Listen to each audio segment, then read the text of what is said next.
Hey guys, Hackexploit here, back again with another video, and in this video we're going to be looking at Netcat and how to use it to perform a variety of certain functions or tasks really. So for those of you who don't know what Netcat is essentially almost like the Swiss Army knife of networking tools, and allows us to perform a lot of things like reverse shells, port listening, and that really comes into play when you talk in the ethical hacking field. But regardless of the features that it does allow you to use, it's a fantastic networking tool that can allow you to communicate between two or more computers and allows you to perform a plethora of functions. Now, what I'm going to be doing to illustrate this is I'm going to be running Windows and Linux, and I'm going to be transferring information or communicating between those two operating systems. So I already have Netcat downloaded on Windows, as you can see here. The link will be in the description for this download. So make sure you extract it, and the Netcat executable is on your desktop. All right. Now, once that's done, if you're using Linux, which probably you are, because this is where it really is quite awesome. Let me just unpin that. So essentially, on Linux, Netcat comes pre-installed, but if it doesn't come pre-installed, you can just install it using the app. You can just download it and it'll be installed for you. I'm running this on Ubuntu. So essentially it's really very simple on how to run it. Now, before we actually get started with communicating between the two,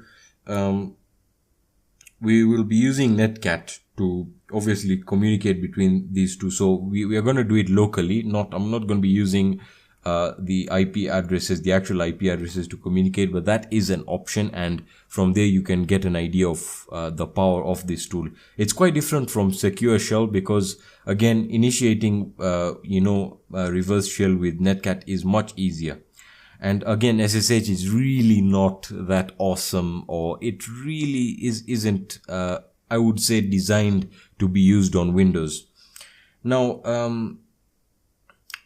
of course, we're going to be trying to communicate, but before we get started with communicating between the two, to start up Netcat, we can use the NC. All right. Now, NC is on Linux is a bit of an older version. The new one is NCAT. All right. Now, if I hit NCAT, as you can see, it's going to tell me it's not installed. So it's going to give us a bit of an error there, but don't worry about that. Now, if I hit NC, which is Netcat, and I use the help, it's going to give us let me just do that again. I believe it's help. All right, there we are. So it's going to give us the information about how to use Netcat, and this is very useful information. One of the most important commands we're going to be using is the verbose option right here that allows us to verbose output. Again, I know what the V stands for. Again, we can be listening. We'll be using the L port quite a lot to listen for inbound connections, and we're going to be also using the P for the specifying a specific port right here. So essentially you can just use the help command right here, and that'll give you a good information about Netcat and how to use it, but I'll be explaining this as we go. So the first thing we want to do now is, I want to just open my command prompt, because this is how you have to initiate Netcat. And I'm just going to browse to where I have the Netcat executable stored, which is on my desktop. All right. So once I'm on my desktop, all I have to do is just hit NC, and I'm going to be using the options or the commands now. So I'm going to say V for verbose, L to listen, and the port. Of course, those are just the options that I'm going to be using, and I'm just going to listen on a random port, like like something like 1200. I know that's just weird using a random port, but we can just go ahead and use it, or we can use the 1337 ports. But essentially, if I do this, it's going to listen on port 1200. Now, what I can do now is I can get the IP address for this Windows machine, the local IP address. So that can be done by going to ipconfig and looking up your adapter. Now, I already have the IP, I already know what it is, so we can go back into Linux, and essentially what I can do now is just hit NC And then obviously now, since we're connecting, we can just verbose the output. All right. So it basically displaying the connection and whatever we're doing, and the IP, which is 192.168.0.111, and the port is 1200. All right, that's how we specify it. So if I hit enter, it's going to say connection to 192.168.0.111 on port 1200 is succeeded. So it's using TCP. It can also use UDP. But let's look at what's going on here. Now, the first thing you can realize is because we have not initiated a reverse shell, we can actually just communicate directly to these machines. And let me show you. So let's say if I type something here, like I can type a message saying, hello, this is a test. This is a test message. All right, something like that. And if I hit enter, and it's not going to display anything here because we have essentially connected to the Windows machine. But if we go back to the Windows machine, you can see it's going to say, hello, this is a test message. So that's pretty awesome. And you can see the message, and you can essentially just communicate back and forth. So you can say, this is a message, or I can just say, hello, it's me. All right. And if we go back into the Linux machine, you can see it's going to say, hello, it's me. Now, the most important thing now, obviously, is to initiate a reverse shell. So let's actually go ahead and do that. So I'm just going to clear this out. I'm going to disconnect. So I'm going to stop. And we're going to be trying to essentially get a reverse shell to the Windows machine. So what we can do now is we can, on the Windows machine, is we can just say NC. So again, VLP, listen to this port, or on this port, sorry, and we specify our port here. And now before we get started, I just want to say you can also use the help command right here.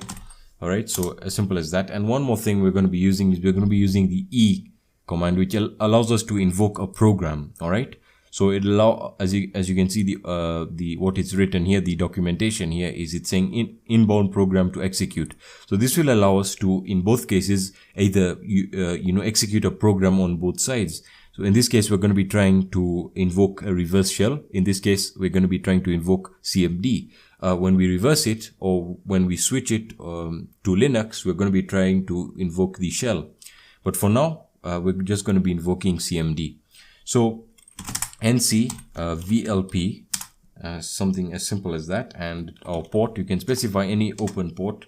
Again, that choice is yours, and we're going to be using the E option to invoke a program, in this case cmd.exe. So you can actually see how robust this is.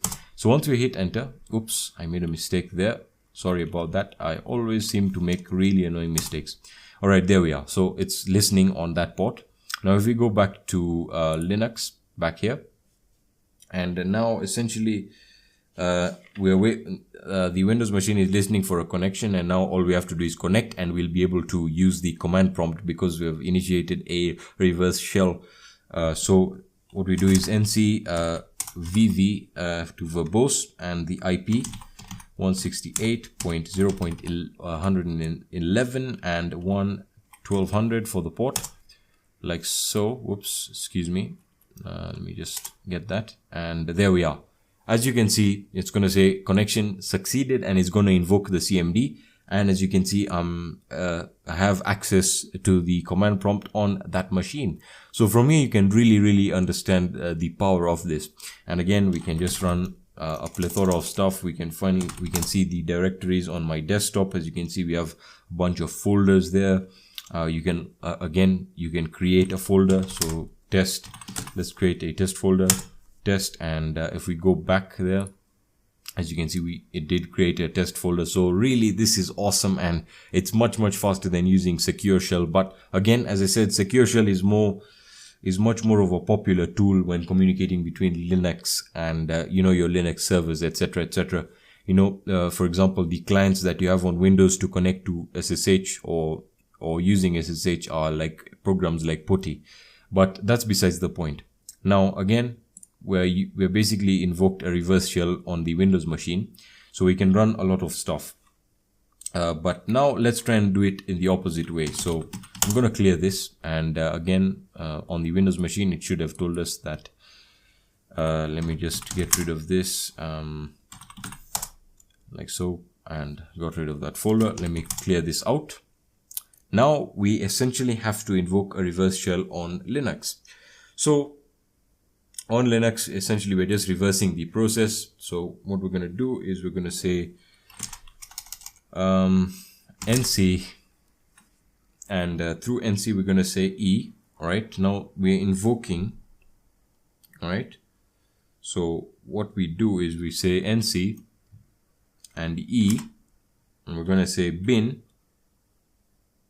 All right, so bin ssh, I believe, or actually am I using the correct syntax here? nc, let me try the first way, which I remember quite quite honestly, which is vlp, because we are listening now on a port, obviously 1337. If we just reverse the process, or we can use the 1200 port, and we use the e to invoke. Now we're using the shell, so bin sh, right? If I hit enter, invalid option e. That's weird. Netcat. What if I use the newer version of Netcat? Would that help? Now that would essentially mean I change the syntax slightly, and I use the bin sh, and I specify the port again, so 1200. Netcat is not installed. Oh yeah, I have to actually install the nmap. So this is another thing I wanted to show you guys, is essentially, let me just get that password entered. With Linux, initiating a reverse shell or allowing Windows to connect to Linux in this, in really in a simplified form of understanding, what that means is that we'll have to use the latest version of Netcat on Linux, because again that gives us a whole new set of features like using SSH, etc, etc. So what I have to do is just install nmap, because I haven't installed that yet on this virtual machine, and that could take a while depending on the download size. My internet connection again is not the best in the world, but it should actually just get this done really quickly. Now again, of course, the differences between the newer and the older version of nmap or Netcat are essentially Netcat are essentially the fact that one of them is more optimized to be to use reverse shells on both sides. Now what I mean by this is, let me just clear this up and let me just show you that it does work now. So what I can do is just say netcat e, because we're invoking the shell, and sh like so, vlp and 1200. Right, there we are. So as you can see, it's going to say listening, and now what we can do is oops, I forgot to get the IP address here. So let me just get that right now, the local IP address. So I have config like so. We're using my Ethernet, which is the virtual machine, and if I just get it right now, there we are. We're using the 192.168.2.128. all right, let me just try and connect back now, and now through Netcat on Windows, we essentially just saying verbose and 168.2.128, I believe was the IP address, and the port is 1200, and hopefully it allows us to connect. And let's see if we got we established connection. There we are, we did get a connection, and let me just see whether we can do it. There we are, Ubuntu, we have got connection. So let's try and run something like who am I, and as you can see, root. So you name some simple bash commands, and again we can list all the files on the desktop. So cd desktop, again we can now navigate, and we have correctly initiated a reverse shell. ls, nothing on the desktop, so ls whoops, LSAL, nothing else. So yeah, that's pretty much it, guys. There's a lot to cover with Netcat, and I'll be making other videos regarding this, but I just wanted to give you guys an overview of how to use Netcat, because again, it is really, really useful, and you will find yourself using it quite a lot when trying to initiate connections with multiple computers, whether on the same network or using the real IP addresses and connecting to them remotely. Again, many people will complain or say that SSH is much better, and that's true, it is, but SSH is really much more of an exclusive tool, while Netcat is more robust in terms of the functions it can perform and the reverse shell connections that you can perform, and is much more suited. I would say for an ethical hacker, I would really encourage you to learn how to use Netcat, because again, it allows you to listen on ports, and again, if I was monitoring traffic, if I just initiated a connection between and I was listening on a specific port, like let's say on the TCP ports, I could actually open up Wireshark and monitor the packets that are being that are incoming and outgoing, either TCP or whatever the type of port we're listening through. Again, as I said, it's a very advanced tool that can perform a lot more functions that I've showed more than I've shown you today. But we'll be getting to them as we move along.